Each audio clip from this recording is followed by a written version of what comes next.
Hello, and thank you for attending the Fall 2018 Intramural Team Representative Meeting. We will be going over all the important information that you need to know for intramural sports. While playing intramural sports, injury is a possibility, so when playing, you are assuming your own risk. No matter how serious or minor the injury, we are not held liable. Concussion is another serious topic that we do not take lightly, so if you are removed from a game because you are suspected of a head injury, you cannot return to play until you have a doctor's note stating you can return. We have a sportsmanship of 0 to 4, 0 being the lowest, 4 being the highest. In order to make the playoffs in intramurals, you must have a 3.0 or higher. If you have below, you will not be eligible to make the playoffs. A 4 would be a perfect game, no issues with other players, the officials, and all-around good sportsmanship. A 3 sportsmanship would be max 1 unsportsmanlike penalty, some arguing, complaining, or dissent towards the officials or other players. A 2 sportsmanship would be max 1 ejection or 2 unsportsmanlike penalties, consistent dissent, or arguing towards the officials or other players. 1 sportsmanship would be 2 or more ejections, excessive disrespect, dissent, and arguing, or 1 teammate involved in a fight. A 0 sportsmanship would essentially be an all-out brawl, any destruction of property, and if any of this occurs, the team would be suspended indefinitely. Team captains are not only responsible for the conduct of their team, they are also responsible for the conduct of their fans. If a fan were to be disrespectful towards a player or official or get ejected, that would lower the sportsmanship of the overall team. If a player were to be ejected from a game, it is a minimum of a 1-week suspension, and they must meet with the administrators, myself, Zach Bemmel, or Drew Salvador. Depending on the severity of the incident, the issue may be sent up to judicial affairs. The game will come to an end, and the team will forfeit if that team has 3 unsportsmanlikes or 2 ejections, whichever comes first. If a player were to have 2 unsportsmanlikes in the same season, they are to meet with the administrators, Zach Bemmel and Andrew Salvador. If a player were to have 4 individual unsportsmanlikes or 2 ejections, they will be done for the season. It is important that after the game, your team picks up all trash that is left behind. If excessive trash is left behind, it will lower your team's sportsmanship rating.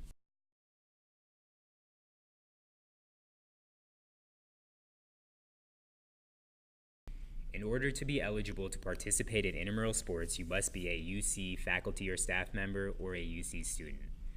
You must also possess an active membership. Full-time students already possess one. If you are a part-time co-op branch student or faculty or staff, you must purchase a membership if you do not already have one.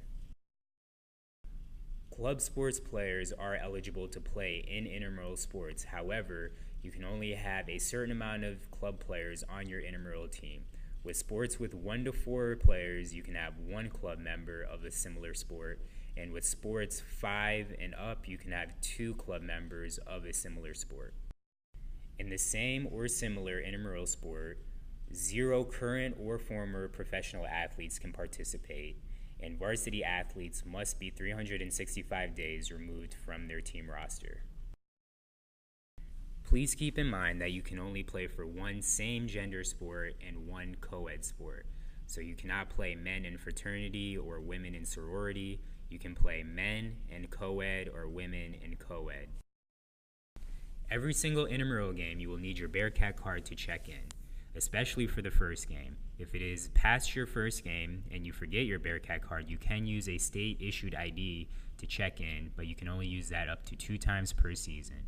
Also, please do not use a fake ID or someone else's ID. If you are caught doing so, the card will be confiscated and given to public safety.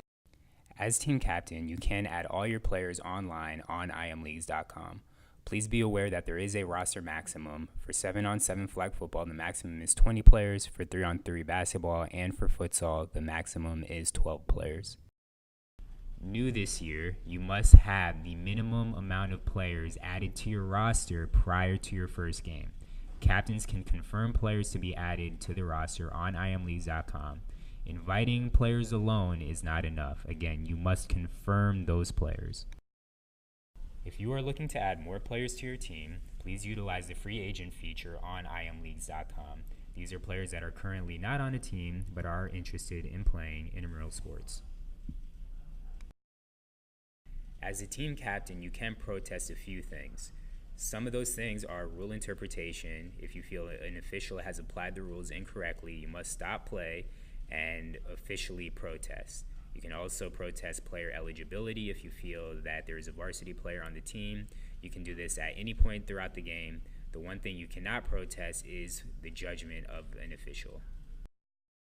Forfeits will occur 10 minutes after game time, and the team that did not show up will receive a 2 in sportsmanship, which again is below the 3 required in order to make the playoffs. If your team forfeits once throughout the regular season, you are to pay a $20 reinstatement fee in order to be eligible for the playoffs.